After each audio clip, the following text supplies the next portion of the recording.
deceive him. So that because they are in the power, they want to make money from Tinubu. They should, the ministers and other advisors, they should advise him in a very good way so that the country will be good for all of us. Things are not easy. Things are not easy. So, in general, your advice to younger ones, if they have the opportunity, they should leave the country, right? And they should go and come back now. They can't be there permanently. They will just go and make money and come back and establish a very good business here. You know what I mean? What they are paying in this country is meager. So when they get there, they will make money and come back. Thank you so much, sir. Thank you. God bless you.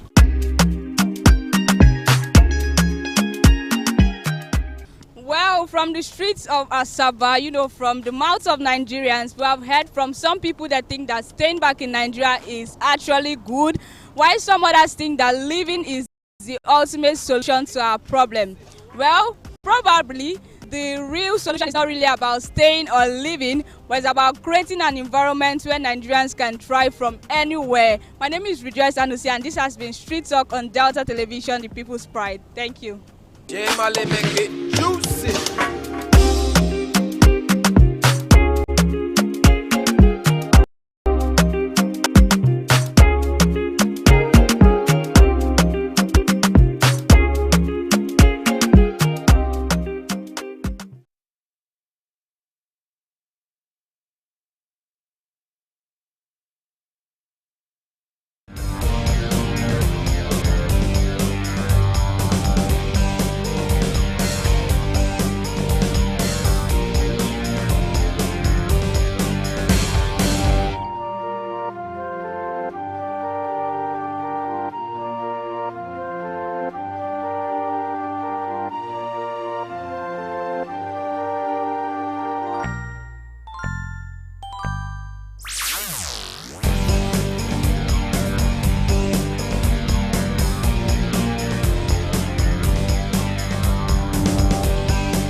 The commitment of Oborowori to a peaceful Delta is unshaken. The commitment of Oborowori to a Delta that becomes #1 investment destination is also unshaken. His commitment to also ensuring that our people become gainfully employed remains also unshaken.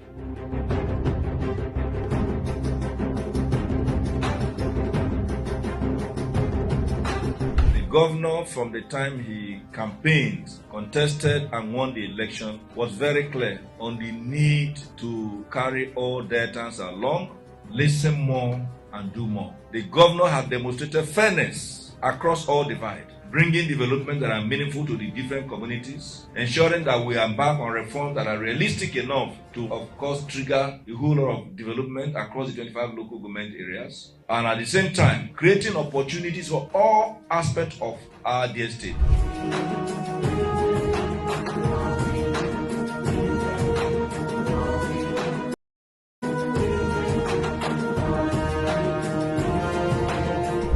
The approach to governance is what Nigerians want, and that is what is giving Deltans, and that is an approach that values everybody. So those who want to drag him to one corner and want to foment trouble, Oborowori is not buying that. So perhaps they may need to close shop because they are not likely going to get a customer in Oborowori.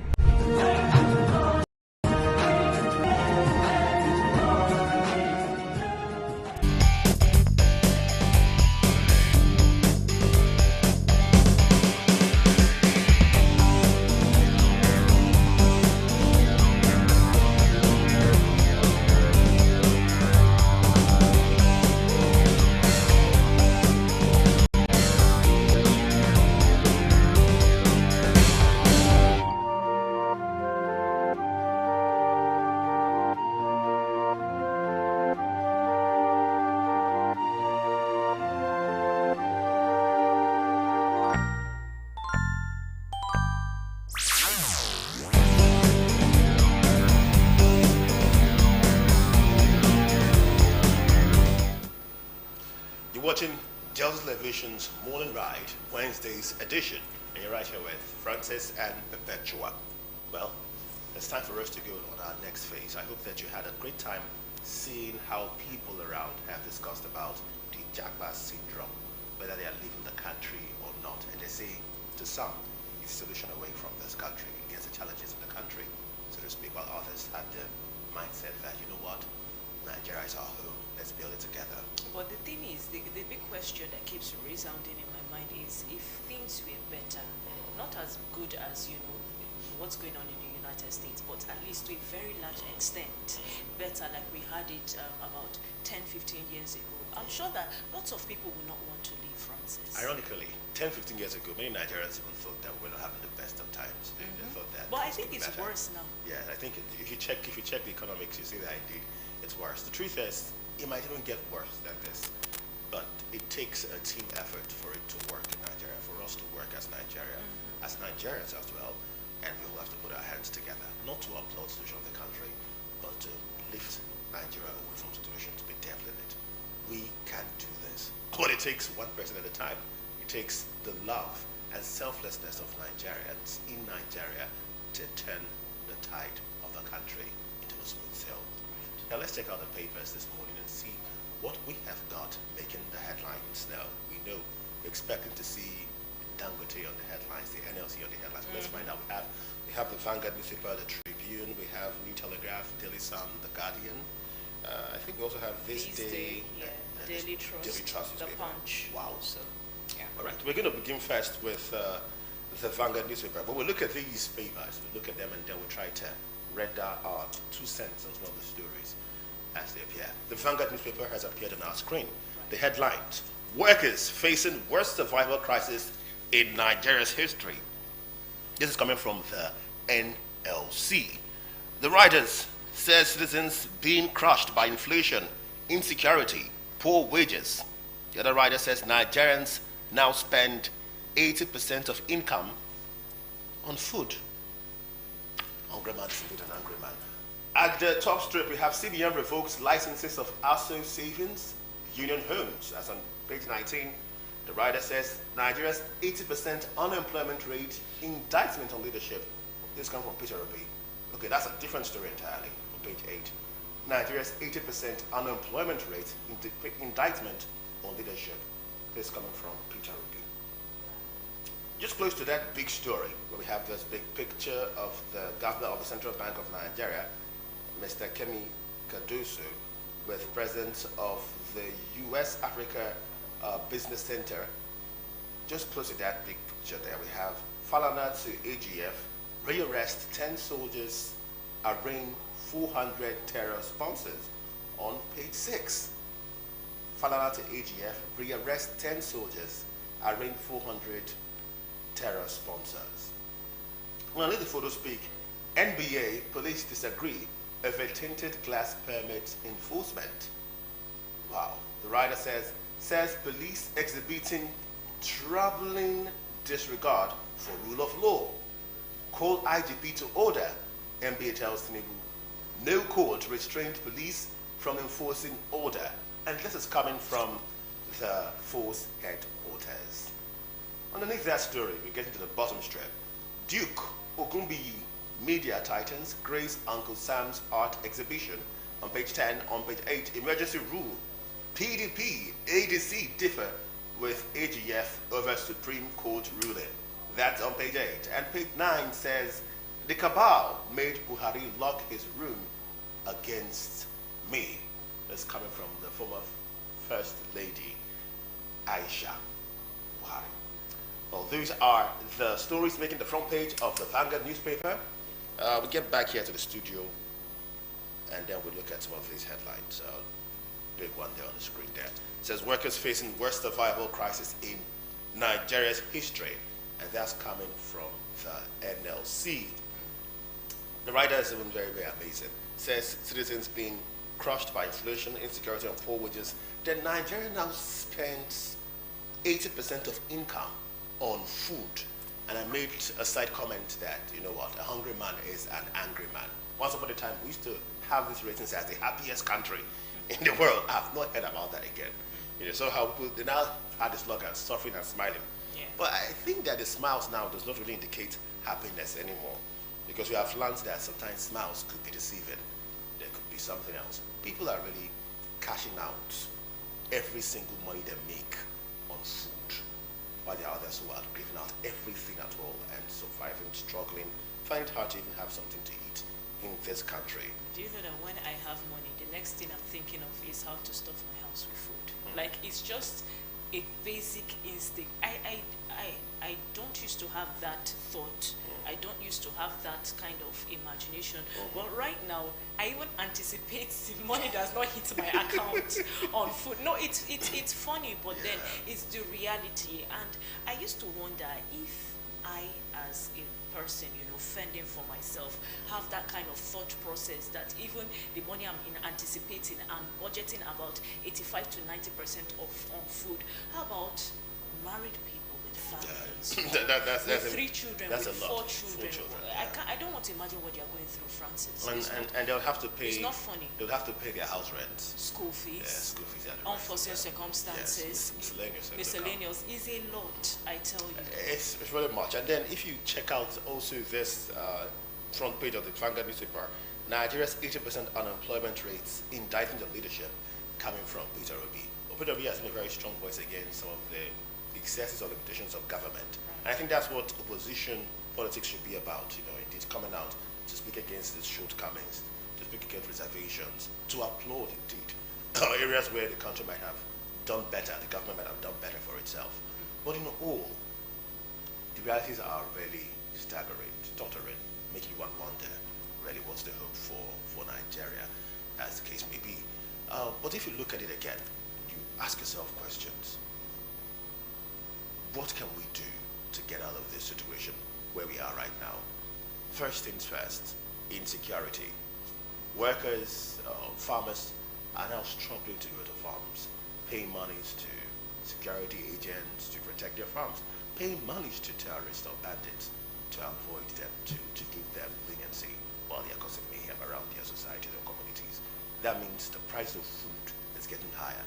Transportation alone, to even carry this food here and there, has also skyrocketed because you have to be some real gangster to have the guts, the morale to hit the road with loads of food, onions, which the price of onion also has also gone really high. It was on the news recently on Sunday that has gone really, really high. That tells you that insecurity should be nipped in the bud. Then when we talk about insecurity and about how things have gone high, how about Nigerians themselves? How about how we are greedy, how we take advantage of situations? If you had a shop for a long time, just even before things had to go high, and you've increased your price already, I understand you're trying to restock, but you must have that sensitivity, because if we all keep doing this, if we all keep fighting each other in terms of increasing our prices just to meet up, then we're also going to pay the same price elsewhere as well. So we must all come together to have this fight against how things have gone wrong in the country in terms of food. Now, Peter Obi's comment about 80% unemployment rate tells another story indeed. And when we talk about this, there are many CEOs now, CEOs in Nigeria, CEO hair, CEO. We don't do that, Francis. Fingernails, CEO. We are all CEOs in our own capacities. There are many CEOs now Yes. who are even, sorry, this is not to spite anybody, who are even more broke than civil servants who are struggling. And that's the reality. It's called underemployment, actually, where people do lots of businesses. You see, Nigerians are even being innovative. They think about thinking out of the box. There's this errand girl thing going on. People are now going on errands here and there. Nigerians are being creative. Shop for you, to cook for you, to clean your house. It's what I call survival mode. While it looks creative, when you are hungry and you have nothing to do, and you're out of school, you start thinking outside the box. And then people start copying what you've done. So the errand girl who started this has gotten many people doing the same thing as well. Everyone is just doing it. Everyone is making hair. Everyone is selling shoes. Everyone is selling bags. People are selling clothes. People are just buying and reselling. Selling jewelry. Selling jewelry all over. And they're all CEOs in the country. But is it really enough? Are we having people go into different fields because they're passionate about them? Once upon a time when we were younger, to tell you how we had jobs in Nigeria, we were being taught in school to pursue our passion. Go after your passion, the teacher said. Go after your dreams. But now people say, take the one that you see first while you plan for your passion. And that has also ridiculed the growth of the country, because it takes passion and commitment to make things work. And if you don't have the talent and the drive, wherever you are, you just be loitering around, hoping to get out of the system. And you until won't you even pass. function well because you're in survival mode. You're just doing it to pass time, pending when what you really want comes along. So, this is a call on the Nigerian government to begin to fight. And I say this because nobody can fight for us. Yeah, we were thinking that America was going to fight for us until now. America has released that statement, which we had this morning, where there was restriction of Nigerians traveling to the US. It means that we are the only ones who can take ourselves away from the shackles of poverty, of penury, of the suffering that we're going through. The NLC has had their work even against insecurity, but they also mentioned that the minimum wage is insufficient to the realities we have in the country. Let's not forget that even this kidnappings we're talking about is being oiled by informants.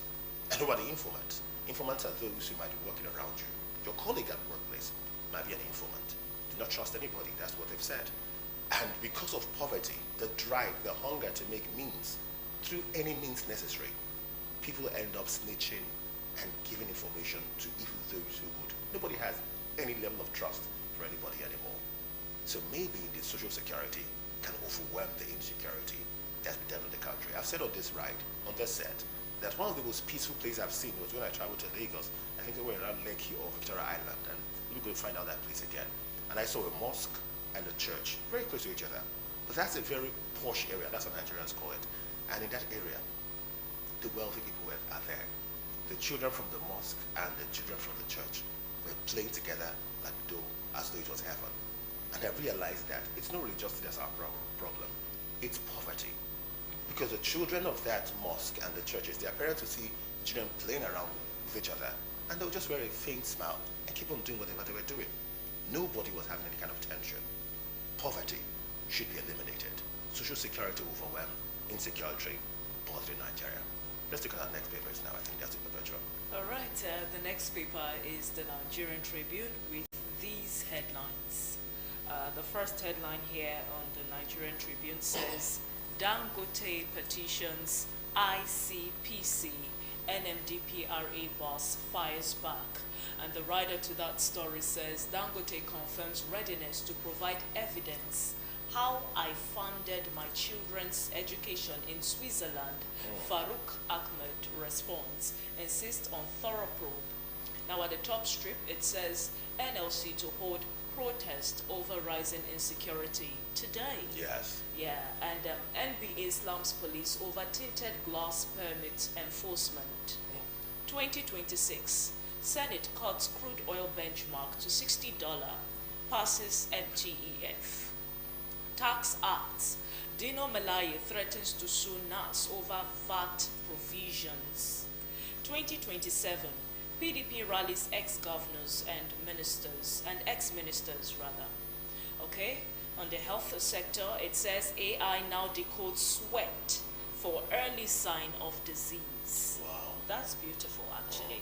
How mafia relatives held Buhari captive and manipulated him. The writer to the story here says, for 8 years he had wronged people in right places. This is what his beloved wife Aisha is saying. Well, that's it on the headlines for the Nigerian Tribune. Wow, very big headlines that we've seen here on the Nigerian Tribune. Farouk has responded, indeed. When Dangote brought out his own petition, it was quite heavy. It was very heavy. Very heavy. Oh, it was weighty. Many of us were screaming, what's going on, Dangote? What's going on, Dangote? Dangote came prepared. I don't know if he was fighting dirty or fighting clean.